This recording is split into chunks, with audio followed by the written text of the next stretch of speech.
Thanks for staying with us on SABC News. Debtbusters does an annual survey on financial stress in South Africa. The head of Debtbusters, Bune Sega, joins me now. Thanks so much for your time on SABC News. Just tell me about that money stress tracker. How many people did you speak to, and what were some of the insights that came out of that?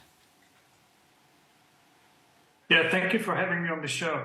I think many of you would know us from our debt counseling work, and we wanted to broaden the reach and relevance to really understand how people who are not in debt counseling, how they're feeling when it comes to debt stress, money stress, and what they're actually doing about it. So we surveyed 35,000 people, quite a large survey, an online survey. They were asked about 15 or 16 questions about their attitudes towards stress, money, and what are the causes of stress. And I think I would say the significant finding is, this is the second year we're doing this large-scale survey. The most significant finding is across the board, we all seem to be more stressed about money compared to a year ago. Perhaps that's not surprising, but when you put numbers to it, it becomes more real. For example, what we found was that 78% of the respondents say they're experiencing some sort of financial stress. Last year, that was 70%. So it's a significant increase, unfortunately. The other significant finding was that women seem to be, across the board, more stressed about all facets of life, including finances, compared to men. Generally 10 to 15% more stressed about home life, about finances, about their health, and so on. And there's some differences in terms of variations as to what people are doing. I would say those are probably some of the more significant findings. Okay. All right, Bune, you said that 62% of the middle class have unsustainable debt levels. Do we know what's leading to this increased financial stress? I'm assuming the high interest rates that we've been talking about this afternoon obviously a contributor to that. Yeah, definitely.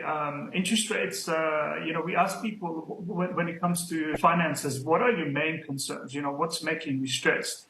And 50% said they're worried about running out of money before the end of the month, which, again, we probably know and feel this, but it was really important to put some numbers on it. 44% said they're struggling to pay off the debt at the end of the month. And this is a significant increase from 36% last year. So I think debt is really sort of catching up people. But interest rate increases came third. 23% of the people said they were really worried about it. And then 17% of the people said they're worried about load shedding and its impact. And this could mean that they're worried about potentially losing their jobs, or how they're going to make sort of ends meet, or how they're going to prepare food because of load scheduling schedules. So I think all these pressures are really putting a lot of strain on the South African consumer, who was already strained coming out of the pandemic in 2021. And I think that those are some of the reasons why we're seeing such severe strain on the finances. But I thought it was interesting that even though people are stressed across the board, depending on how much you earn, you're stressed about different things. So you were saying that in terms of income bands, people who earn less than 5,000 Rand a month were more worried about school fees and debts. And then if you're earning 35,000 Rand or more, that's where you're concerned about interest rates. Wherever you are, you're stressed. How are people coping with this kind of stress, and how should they be coping? Yeah, it's an excellent question. And I think, as they say, the detail is always important to understand. There are some variations with income bands. And I think what people are also doing about the money stress is different according to income bands. Across the board, we saw that a lot of people are, making budgets, and sticking to them from what they tell us. About 40-odd% of the people said that they are they're trying to cut back on monthly spend, and this was across the board.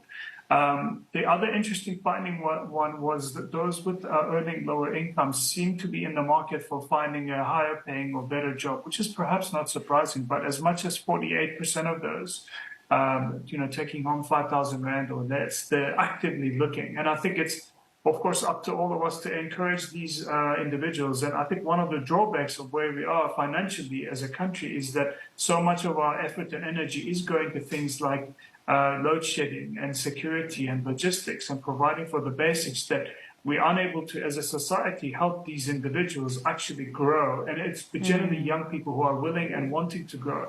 and grow their incomes, grow their skills and all of that. And I think that's where our focus should be as a community. South Africans have been absolutely amazing in terms of resilience, and we can certainly see as people are making a plan, coming together. And I think there's an opportunity to do more of that.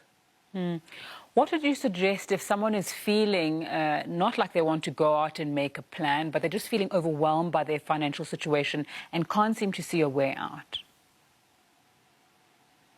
Yeah, as they say, numbers don't lie. I think if you are feeling overwhelmed, firstly, I want to say is that you are not alone. One of the questions we asked people was, why haven't you done something about alleviating your money stress? And 1 out of 4 said they are stuck.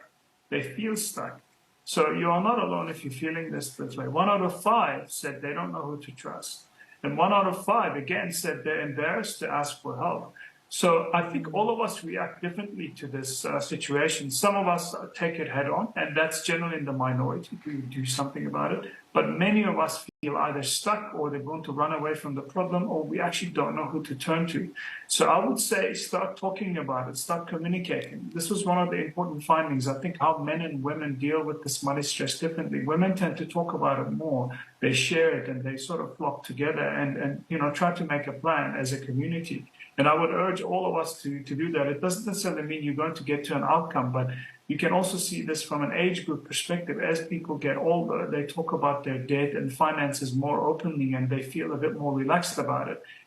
Talking and sharing with others also opens up avenues to find a solution. So I think the first thing is, again, going back to the numbers, understand what your position is financially. Look at the numbers in terms of your income, your payments, and so on. Establish for yourself where you are in the spectrum, what percent of your income, net income, you're paying towards debt. And then I think work from there, talk to people to see what avenues are available to you. There are certainly solutions, and I think we would urge our consumers to seek out those solutions. All right, Bonnet Sege, the head of SABC, the head of Debt Busters, just joining us there to talk about that survey that they do into financial strain and stress in South Africa. Really appreciate your time this afternoon here on SABC News. Now, global commodities player Anglo American